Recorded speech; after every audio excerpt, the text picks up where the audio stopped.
Today I am dealing with Thomas Hardy. I have served as a professor of English for 32 years, of course interested in other subjects. Thomas Hardy, who lived between 1840 to 1928, was one of England's great novelists and poets. He is best known for his novels such as Tess of the D'Urbervilles, Far from the Madding Crowd, and Jude the Obscure. His early life. He was born on 2nd June 1840 in Higher Bockhampton, near Dorchester. His father was a stoneman and builder, and his mother loved books and folk traditions. Hardy received his basic education and developed an early love of reading. You see, only one who reads well can always write it. That doesn't mean that all the readers will write novels or poems. There are only few in that category. Hardy received a basic education and developed an early love of reading. Actually, this particular habit may have come from his mother. His career. He trained as an architect and worked in architecture before becoming a full-time writer. His first successful novel was Far from the Madding Crowd. Most of his novels are set in the fictional region of Wessex. He himself created that area, based on rural southwest England. His works often explore fate, social class, love, suffering, and conflict between individuals and society. His marriage and personal life. In 1874, he married Emma Gifford. Their relationship later became strained, though Hardy was deeply affected by her death in 1912. In 1914, he married Florence Dugdale, who was much younger than him. He was really a poet.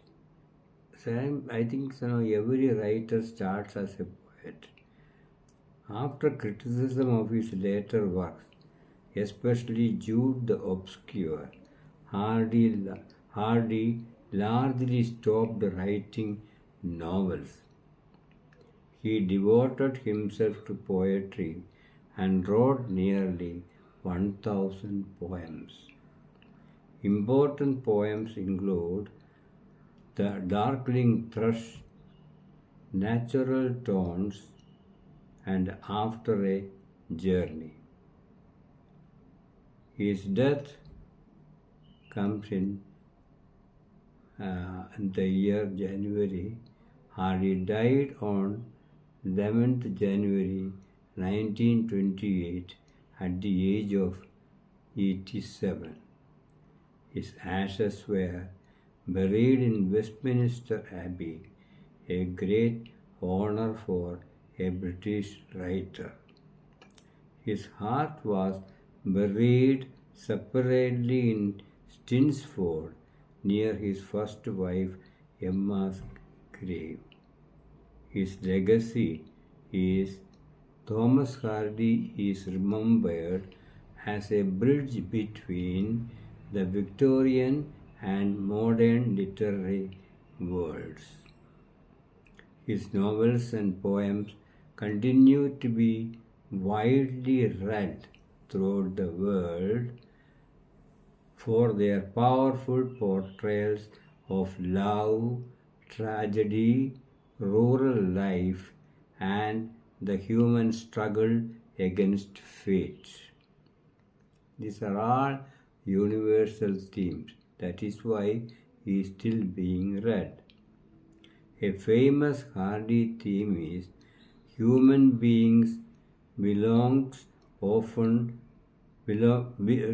beings often struggle against forces, society, chance, and fate that are beyond their control.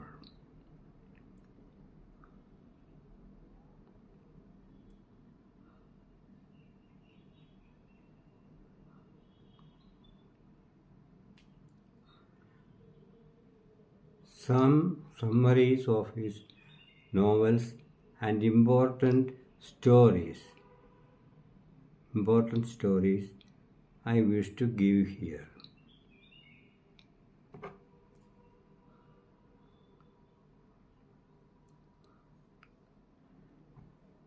Some of them, all of them we cannot deal with.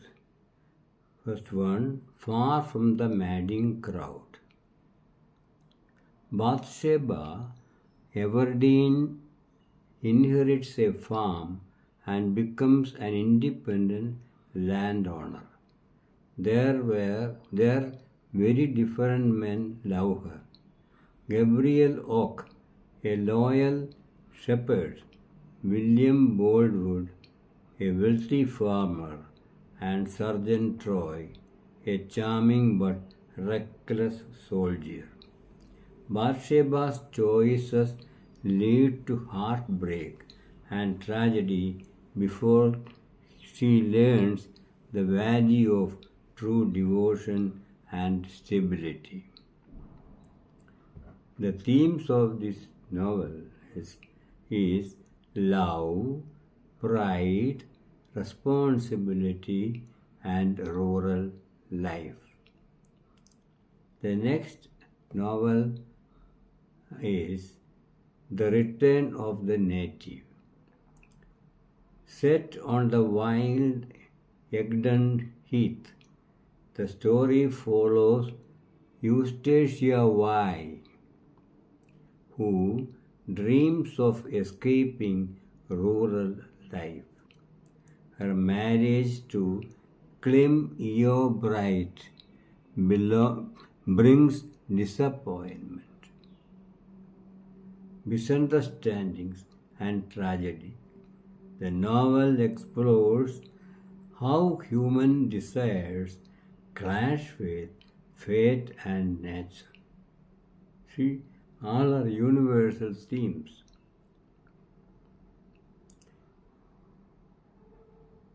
The next is a very important novel, still read widely all over the world, The Mayor of Casterbridge. Michael Henchard, while drunk, sells his wife and daughter at a fair. Years later, he becomes a respected mayor but is haunted by his past. Naturally, it is so. His attempts to make amends fail, leading to personal ruin. The themes of this novel is guilt, destiny, pride, and redemption. If you look at all these themes, it's all universal, and you can list it, and then you could study it. Next is Tess of the D'Urbervilles. Tess Durbeyfield, a poor country girl, suffers exploitation and misfortune. Despite her goodness and innocence, society judges her harshly, and her search for happiness ends tragically. See how it goes. The themes here in this novel are social justice completely destroyed. On the negative side, purity, faith, and hypocrisy. Next is Jude the Obscure. Jude Foley dreams of attending university and becoming a scholar. Social barriers, unhappy relationships, and rigid moral conventions crush his ambitions. The novel shocked Victorian readers with its criticism of marriage and society. The themes are education, class, marriage, and social constraints. Important short novels, you can call it novellae. The Woodlanders, a moving story of love, class differences, and sacrifice among people living in a woodland community. Then comes Under the Greenwood Tree, a gentle rural romance centered on love, village traditions, and community life. Then an interesting novel, A Pair of Blue Eyes. A young woman's romantic choices create emotional conflicts and social difficulties. Hardy's central vision in many Hardy novels, good people often suffer. Chance and fate strongly influence life.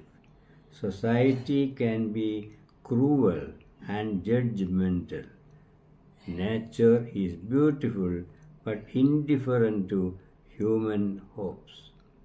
The tragic view of life makes Thomas Hardy one of the most powerful novelists in English literature.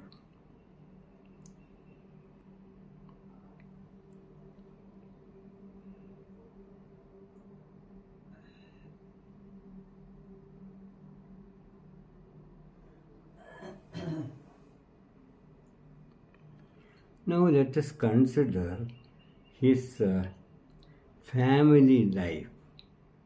His parents, first of all we have to consider, Hardy was born on 2nd June 1840 in Dorset, England. His father, Thomas Hardy Sr., was a stonemason as referred to earlier. He was a builder and musician. His mother, Jemima Hardy, was intelligent and well-read. She encouraged his love of books, stories, and education. His siblings, Hardy had several younger siblings and remained close to his family throughout much of his life. His rural family background strongly influenced the settings of characters in his novels. His first marriage to Emma Gifford. Emma Gifford was the great love of Hardy's early life. I am stressing this because it's very important in Hardy's life. They met in 1870 when Hardy was working as an architect. They married in 1874. The marriage was initially happy but over a period of time they grew apart because of differences in personality and outlook. There is no remedy for such things. They often lived under the same roof while becoming emotionally distant. This is a very tragic thing. Two persons are married, living together without even talking. His second marriage is to Florence Dugdale. In 1914, Hardy married Florence Dugdale, who had long admired his work. That is, through his work, through his novels, she came into contact with him. Florence was nearly 40 years younger than Hardy. See, the difference in age might cause a sort of a problem. The marriage was generally companionable, though Hardy continued to be emotionally attached to the memory of Emma. His children, Thomas Hardy had no children from either marriage. Home life. Max Gate, the house Hardy designed and built near Dorchester, became his lifelong home. Many famous writers and visitors came there to meet him during his later years. His final years, we have to see how it was. In old age, Hardy became one of Britain's most respected writers. Florence cared for him during his declining health. At least that is a saving point.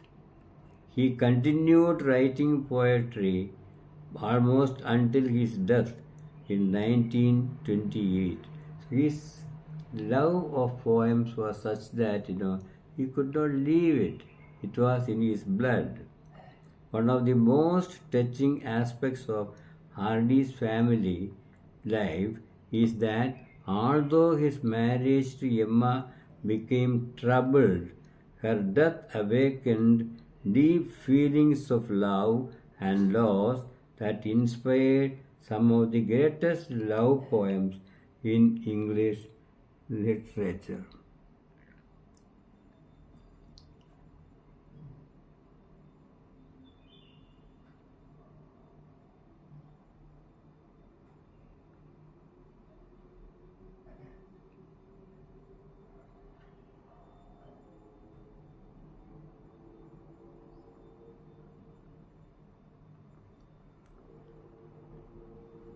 Now we have to, since he was actually a poet of stature, we have to consider his poems.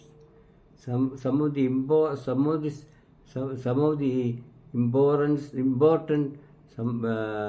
poems have been given here, and their summaries.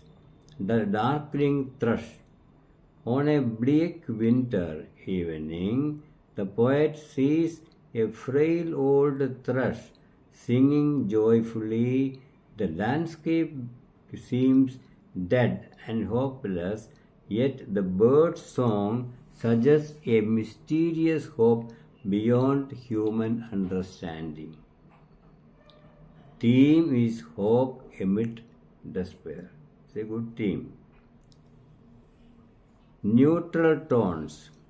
The speaker recalls a meeting with a former lover beside a pond on a cold winter day. The dull landscape mirrors the depth of their relationship. The theme is lost love, disappointment, and emotional emptiness. Next is during wind and rain. A family is shown enjoying happy moments together. But after each scene, Hardy reminds us that time passes and death eventually claims everyone. The theme impermanence, mortality, and passage of time. The next is After a Journey.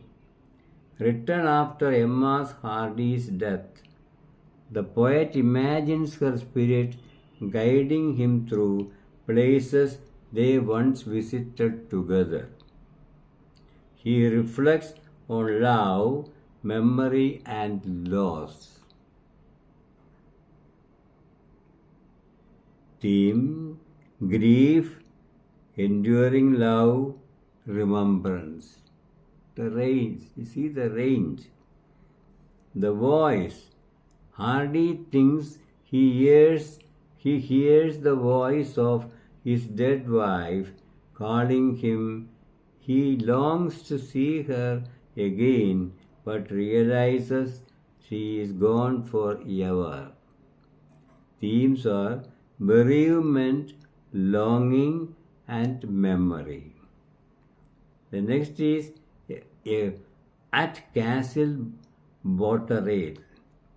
Returning to a place he once visited with Emma, Hardy remembers a moment from their courtship and reflects on how time has changed everything.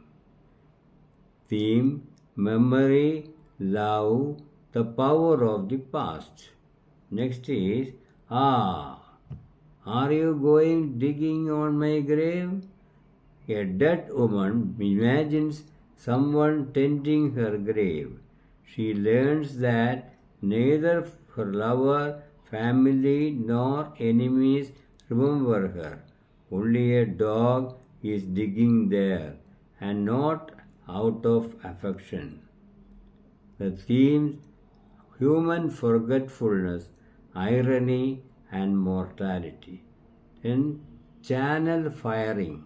The dead in their graves think the day of judgment has arrived when naval guns fire overhead.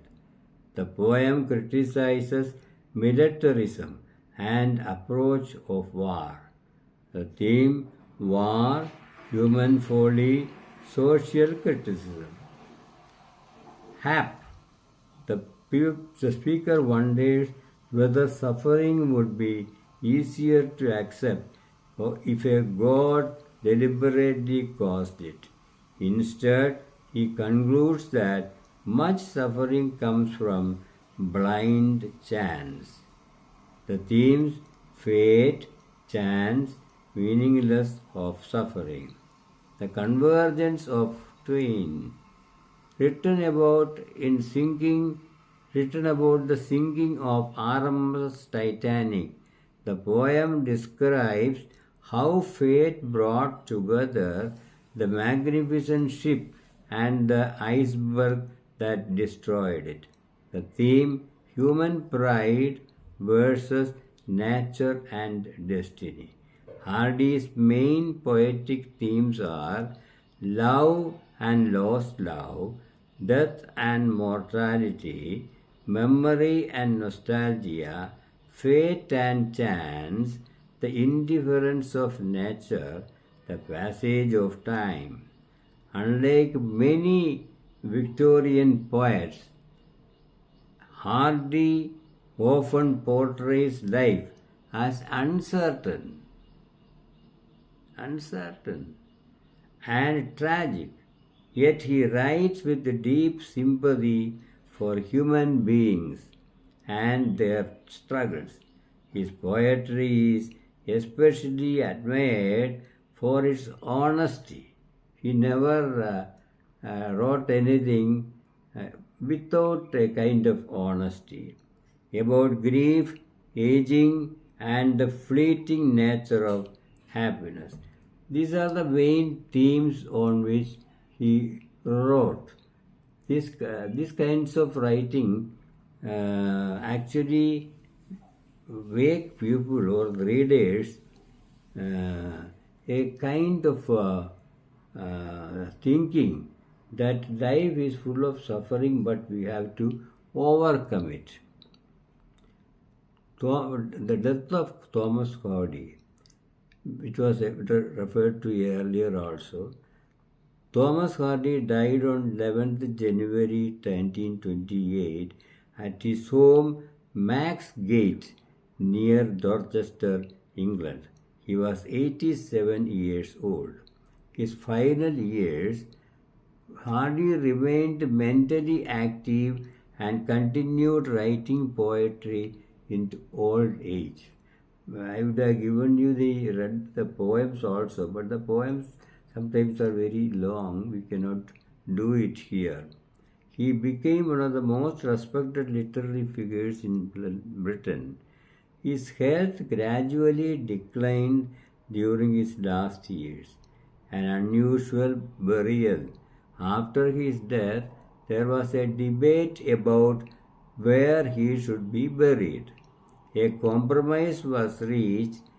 His ashes were interred in Westminster Abbey alongside many of Britain's great writers. His heart was buried in Stinsford near the grave of his first wife, Emma Gifford. See, this is an interesting thing. This unusual arrangement reflected both his national importance and his deep connection to Dorset. Legacy. After his death, Hardy's reputation continued to grow after his death. Today he is regarded as one of the greatest English novelists and poets, remembered for his works such as Tess of the Deer, Willis, the Mayor of Casterbridge, Far from the Madding Crowd, Jude the Obscure. One of Hardy's recurring ideas was that human life is fragile and temporary.